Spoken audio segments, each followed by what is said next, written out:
वर्तमान समय मैं और मेरे बच्चे किट हेलोइस खोपड़ी नुमा गुफा में शनिवार के दिन टीवी पर प्रसारण देख रहे थे। तभी किट बोला, पापा ज्वालामुखी आइसलैंड में यह जानकारी कितनी ज्ञानवर्धक है। हेलोइस बोली, अब तो हम भी इसके बारे में सब जानने लगे हैं। किट बोला, यह घोड़े की सवारी और जंगल के रोमांच से बेहतर है। हेलोइस बोली, हाँ मुझे खुशी है पापा, आपने हमें बाहर का रोमांच का मज़ा नहीं लेने दिया क्योंकि यहाँ ही इतना रोमांच है। मैंने बोला, ठीक है तुम दोनों क्या मेरे साथ आइसलैंड नहीं जाना चाहते हो। किट बोला, पापा आपने हमें यह इसलिए दिखाया क्योंकि हम वहाँ जा रहे हैं। हेलोइस बोली, वो भी आइसलैंड, आपने ऐसा क्यों नहीं कहा। मैंने बोला, हम सचमुच वहाँ की प्राचीन ज्वालामुखी गुफाओं की खोज करने जा रहे हैं। यह उबाऊ हो सकता है बच्चों। किट बोला, हम कभी बोर नहीं होते। हेलोइस बोली, हम कब जा रहे हैं पापा वहाँ। मैंने जवाब दिया, हम कल ही जा रहे हैं, लेकिन सबसे पहले वहाँ हमारे पूर्वज 14वें वेताल का एक महान अधूरा काम रह गया था जिसे पूरा करने का उद्देश्य है।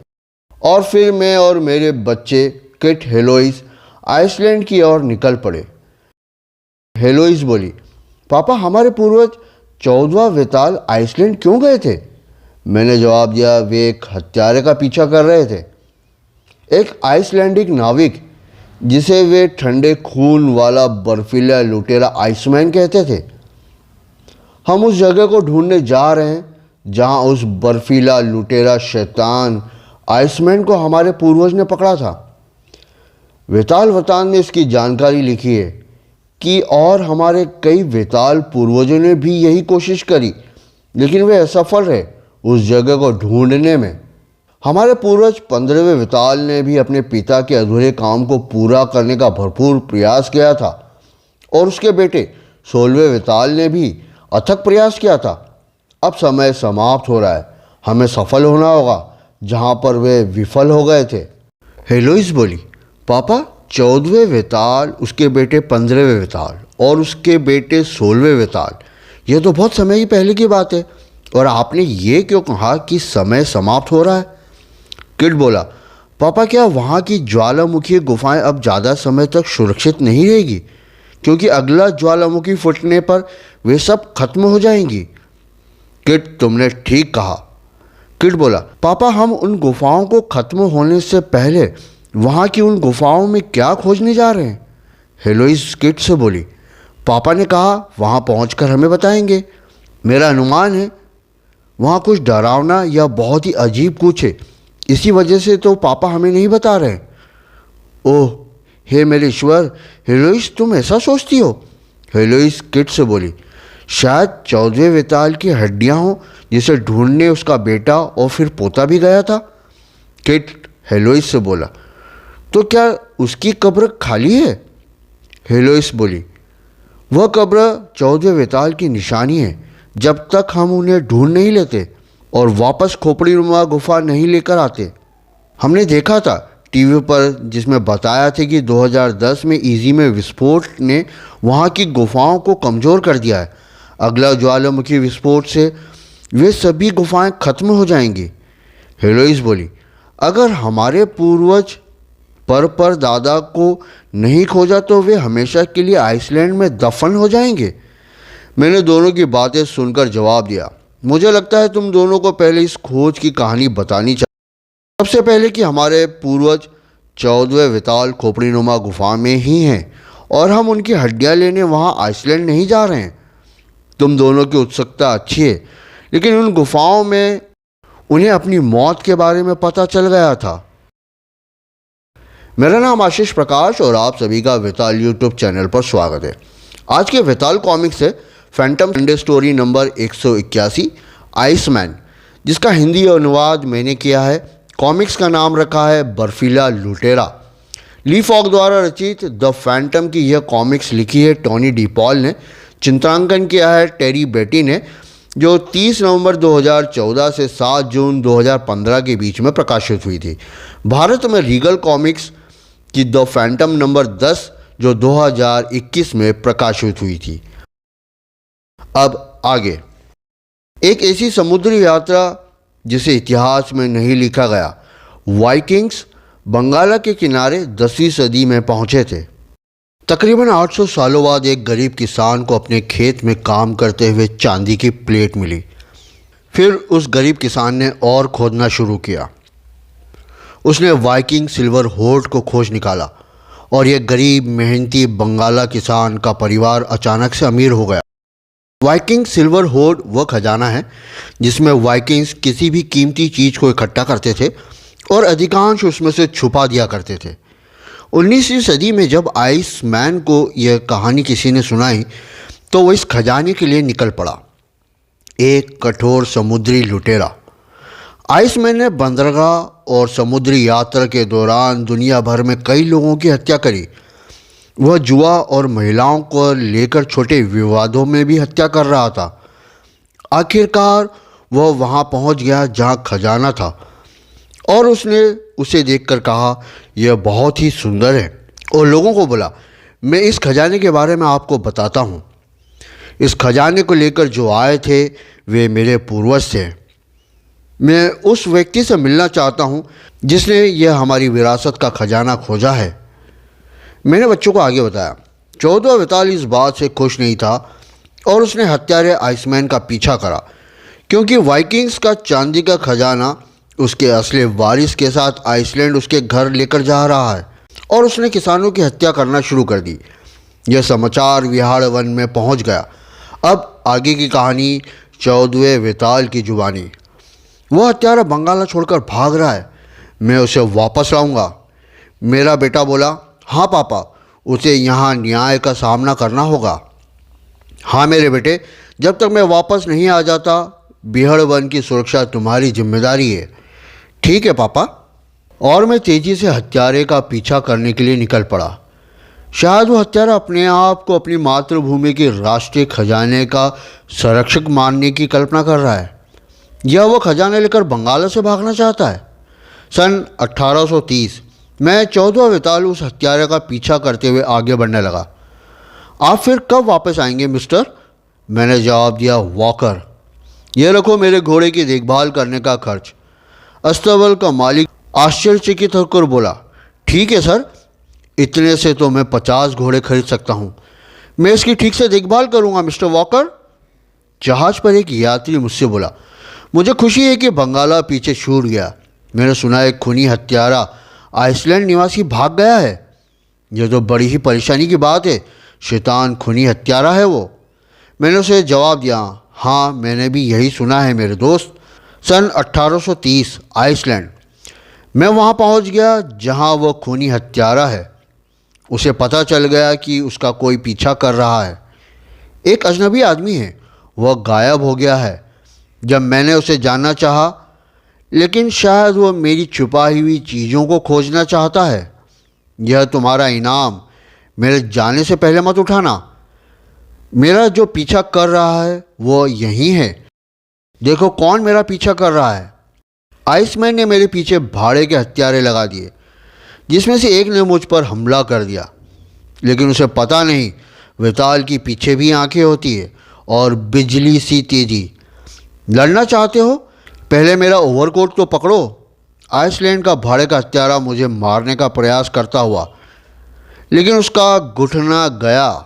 मुझे लगता है तुम लुटेरे नहीं हो जो मेरे पैसे लेना चाहते हो, क्योंकि लुटेरा लूटने के लिए अपने शिकार से पैसे मांगता है, लेकिन तुम तो मुझे सीधे मारना चाहते हो। हत्यारा मेरे मुक्कों की मार से ढेर हो गया, लेकिन यह पहला अकेला हत्यारा नहीं था। आइसमैन ने न जाने कितने हत्यारों को मेरे पीछे लगा दिया था। मैंने आइसमैन का पीछा करना नहीं छोड़ा, उसका पीछा करता रहा। लगता है आइसमैन तुम्हारा यहाँ काम ख़त्म हो गया। आइसमैन बोला, हाँ तकरीबन हो ही गया है, लेकिन तुम यह मत पूछना कि मैंने यहाँ क्या छुपाया है। ठीक है, यह तुम्हारा व्यक्तिगत मामला है। आइसमैन बोला, तुमने सही निर्णय लिया, यह न जानकर। मुझे लगता है कि कोई मुझे देख रहा है। आइसमैन, यहाँ कोई भी नहीं है। यहाँ तुम्हें कोई नहीं जानता, तुम सुरक्षित हो। आइसमैन बोला, नालायक, अब मुझे तुम्हारी कोई ज़रूरत नहीं है। मेरे सामने यह बर्फीला लुटेरा हत्या कर रहा था। जंगल की कहावत है, विताल बिजली की रोशनी से भी तेज है, और मैंने आइसमैन को घोड़े से गिरा दिया। वो भागते हुए बोला, तुम कौन हो? मैं वह आदमी हूँ जो तुम्हें चुराए कीमती सामान को वापस बंगाला ले जाऊँगा। आइसमैन भाग गया अजनबी नकाबपोश। फिर आइसमैन लक्की की प्राकृतिक गुफाओं के पास पहुँच गया। वहाँ वो चुराई चांदी का आखिरी बैग छुपाने जा रहा था। यहाँ गहराई में सब छुपा दिया। मेरी चालाकी और मेरे साहसिक कदम से यह काम पूरा हुआ। मैं भी वहाँ पहुँच गया जहाँ उसने घोड़ा छोड़ा था। शायद वो वापस घोड़ा लेने आएगा।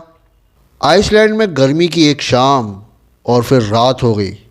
मुझे उस आदमी जिसे लोग आइसमैन बोल रहे थे, मुझे उसे पकड़ना ही होगा। कल का दिन निकल गया। क्या आइसमैन को वापस शहर नहीं जाना है? क्या मेरा यहाँ इंतज़ार करना क्या मेरा गलत निर्णय है? इन चट्टानों के पास आइसमैन गायब हो गया था। क्या यह आइसमैन की आखिरी चाल है? इन गहरी दरारों के बीच बनी गुफाओं के अंदर कोई उसने योजना बना रखी हो। उसे जिंदा या मुर्दा पकड़ना उम्मीद कम है, लेकिन मुझे न्याय के लिए उसे खोजना ही होगा। यदि आइसमैन अभी भी जिंदा है तो मैं अपने भाग्यों को आजमाने पर अजीब लग रहा है। आइसमैन ने तो वाइकिंग्स से भी ज़्यादा बहुत अंदर इन गुफाओं में उस चांदी के खजाने को छुपा रखा है। मैं उसके पैरों के निशान का पीछा करते हुए आगे बढ़ रहा था। आइसमैन हत्यारा है जो इस वाइकिंग्स के चांदी के खजाने पर अपना हक जता रहा है। धरती की इस अंधेरी गुफाओं में बहुत ही अंदर उसने अपने गुनाहों से चुराए कीमती सामान को बहुत ही अंधेरी जगह छुपा रखा है। आइसमैन ने यह बहुत ही गलत काम किया है। कुछ समय के लिए वक्त भी रुक गया। मेरे ज़मीन पर गिरने से पहले पता चल गया कि उसने घोड़ों के पैर क्यों बांधे थे। अगर आइसमैन अपने घोड़ों के पैरों को नहीं बांधता तो जल्द आ जाता, लेकिन उसने ऐसा नहीं किया। क्यों? अब समझ में आ गया। आइसमैन बोला, तुम कौन हो और मेरा पीछा करते हुए यहाँ क्यों आए हो? मैंने तुम जैसे असाधारण आदमी के लिए यहाँ 2 दिन बिताए हैं। ये तुम्हें फंसाने की एक चाल थी। मेरी तरफ से यह तुम्हारे लिए तारीफ है। तुम्हारा हाथ बुरी तरह जख्मी हो गया है। इस हालत में तुम्हें छोड़ूंगा तो तुम धीरे धीरे खून बहने से मर जाओगे। लेकिन मैं हम दोनों के बीच की लड़ाई को ख़त्म करना चाहता हूँ। हम दोनों में से कोई एक दोबारा दिन की रोशनी देख पाएगा। वाह क्या बात है, तुम अपने आप खड़े हो रहे हो। इसीलिए मैंने तुम्हें असाधारण आदमी कहा है। बहुत ही गंभीर रूप से घायल होने के बावजूद मैं उस हत्यारे के सामने खड़ा हो गया और बोला, यह मेरा समय अभी नहीं आया। तुम्हारा समय अभी नहीं आया? आप मजाक कर रहे हो?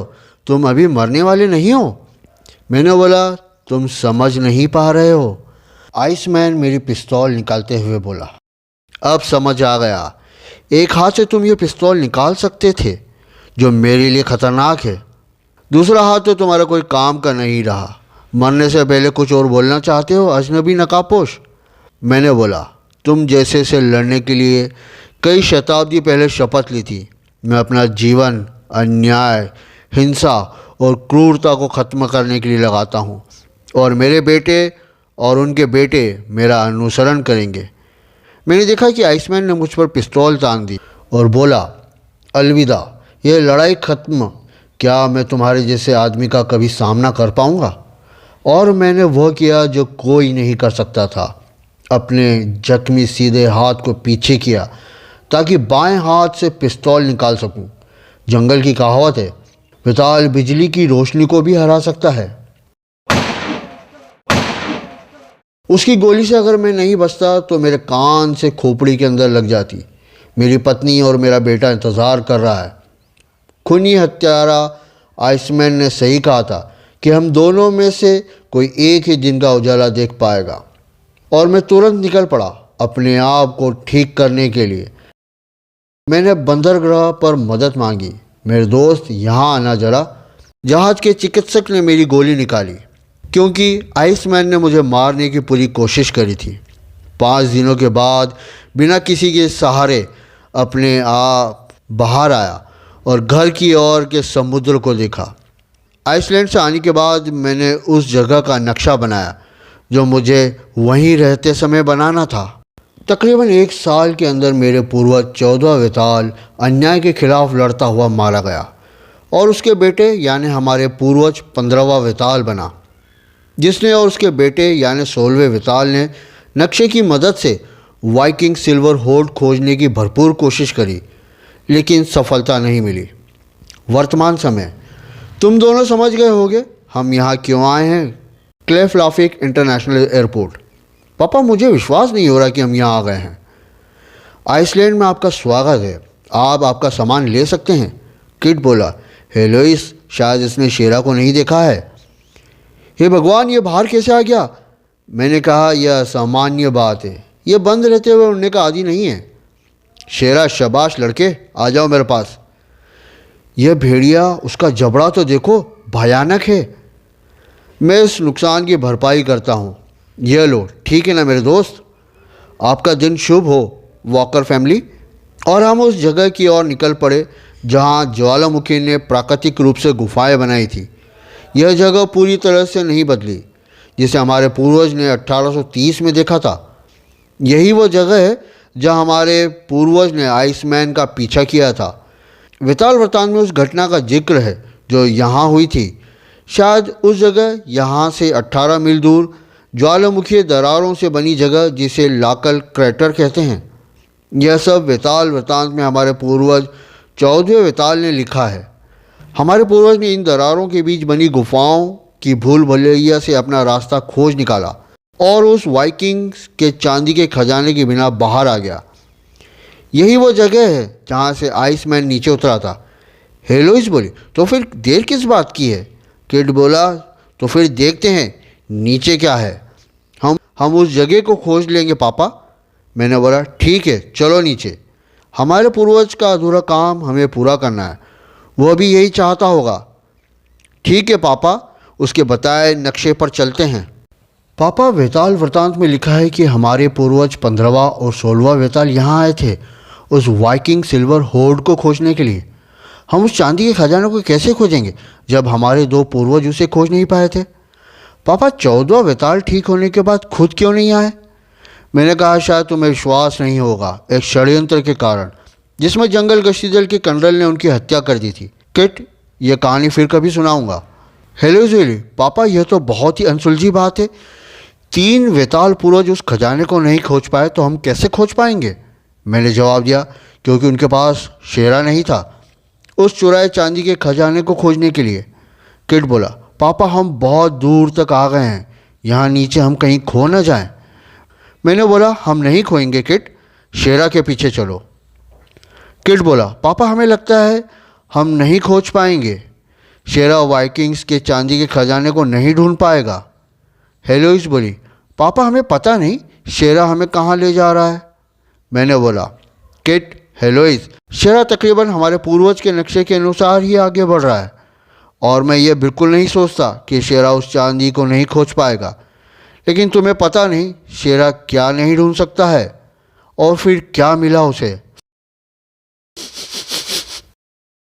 नक्शे में क्रॉस का निशान यहीं पर है। शाबाश बच्चे शेरा, किट बोला। शेरा ने गजब कर दिया। क्या यह कंकाल आइसमैन का है जिसने हमारे पूर्वज 14वें वेताल को गोली मारी थी? आइसमैन ने इसी पिस्तौल से गोली चलाई थी, मैं इसे उठा लेता हूँ। मैंने आइसमैन के कंकाल को उठाते हुए कहा, हमारे इस दोस्त ने आसपास बहुत खुदाई करी है, हम यहीं से शुरू करते हैं जहाँ यह कंकाल है। हेलोइस बोली, पापा, हमें कैसे पता चलेगा जहाँ उसने घात लगाकर 14वें वेताल को मारा था वहीं चांदी का खजाना गड़ा है? मैंने जवाब दिया, पता नहीं हेलोइस, शायद हमारा यह अंदाज़ा काम कर जाए, क्योंकि यहाँ से आगे रास्ता जाता नहीं, यह अंतिम छोर है गुफा का। आखिरकार किट और हेलोइस ने वाइक्स का खजाना खोज निकाला जिसे 1830 में आइसमैन बंगाला से चुरा कर यहाँ लाया था। हेलोइस बोली, पापा, इन सभी को एक साथ बाहर नहीं निकाल सकते, कई बार लेकर यहाँ से निकलना होगा। मैंने जवाब दिया, ठीक है, ऐसा ही करेंगे, हम सब एक साथ चलेंगे। किट बोला, मैं ठीक हूँ, मैंने हमारे आने का पूरा रास्ता देखा है। मैंने कहा, मेरे प्यारे बच्चों, अगर तुम रास्ता भटक जाओ तो रुक जाना, हम तुम्हें ढूंढ लेंगे। ठीक है पापा। किट, तुम क्या सोच रहे हो? पापा, मज़ा आ गया, हमने सारा खजाना निकाल लिया। पापा, मैं ये सोच रहा था, ठीक है, जाने दो। मैंने पूछा, किट, मेरे बेटे तुम्हारे दिमाग में क्या चल रहा है? किट ने जवाब दिया, मैं आपके इस काम के बारे में सोच रहा था, एक शानदार काम जिसे हमारे पूर्वज 14वें वेताल ने शुरू किया था, आपने पूरा किया। अभी तो मैं बच्चा हूँ, एक दिन वेताल बनूंगा, बस यही सोच रहा था पापा। बंदरगाह पर सारा सामान रखवाया। जहाँ से यात्रा करेंगे तो कई दिन लगेंगे ये खजाना घर पहुँचने में। टैक्सी से अब हम लोग एयरपोर्ट चलते हैं। बंगाला, वह जगह जहाँ आइसमैन ने 1830 में वाइकिंग सिल्वर होर्ड के लिए हत्या करी थी। मैंने आवाज़ लगाई, बूढ़ी माँ उठें, बाहर आएं, मैं आपसे बात करना चाहता हूँ। बूढ़ी औरत मन ही मन सोचने लगी, क्या मैं सपना देख रही हूँ जिसमें मुझे आवाज़ सुनाई दे रही है? आप इस परिवार की सबसे बुजुर्ग महिला हैं, मुझे जानती हैं? बूढ़ी महिला मुझे देखते ही बोली, आप वेताल हैं? मैंने उससे बोला, आपका ख़ानदान 200 सालों से यहाँ खेती करते आ रहा है, क्या आपको पता है उस समय क्या हुआ था? बूढ़ी औरत बोली, मेरे पर दादा उनके यहाँ पर हत्या हुई थी। मैं हमारे घर के बुजुर्गों से यह सुनते आ रही हूँ। आपको तो पता ही होगा क्योंकि आप अमर हैं, मर नहीं सकते। चलता फिरता प्रेत वेताल। अब ये कहानी भी सुनाना जिसमें आपके पूर्वज को न्याय मिला उसके हत्यारे के खिलाफ। बूढ़ी औरत सोचने लगी, क्या वेताल ने उसे ढूंढ लिया है? मैंने उस बूढ़ी औरत से कहा, वह सब बरामद हुआ जो वह आपका यहाँ से चुरा कर ले गया था। इसमें थोड़ा अधिक समय लग गया। सुबह बूढ़ी औरत ने अपने परिवार के सभी को रात की बात बताई। वेताल ने उस बहुमूल्य वाइकिंग सिल्वर होर्ड को वापस लाया। दादी ने अपने हाथों से उसे छूकर देखा है। अब वो अकेली नहीं रहेगी, वो देखो वो आ गई। बूढ़ी औरत बोली, हम यहाँ किसी एक निर्णय लेने के लिए इकट्ठा हुए हैं। चलता फिरता प्रेत ने हमें सलाह दी है कि समझदारी से खजाने के लिए निर्णय लेना, क्योंकि यह खजाना ऐतिहासिक धरोहर है, लेकिन यह हमारे पूर्वज से संबंधित है, तो हमें सही निर्णय लेना होगा। आशा करता हूँ आपको मेरे पूर्वज 14वें वेताल की कॉमिक्स कहानी पसंद आई होगी। मैं यानी चलता फिरता प्रेत वेताल, मेरे पूर्वज 6वें वेताल ने जंगल गश्ती दल की स्थापना की थी। फिर 14वें वेताल तक सभी को पता था कि वेताल ही जंगल गश्ती दल का कमांडर है। फिर ऐसा क्या हुआ कि 15वें वेताल से आज वर्तमान 21वें वेताल तक जंगल गश्ती दल का कमांडर अज्ञात है। रहस्य रोमांच से भरपूर मेरे पूर्वज 14वें वेताल जंगल गश्ती दल के कमांडर के अंत की कॉमिक्स कहानी में मिलते हैं। तब तक के लिए वेताल का अलविदा।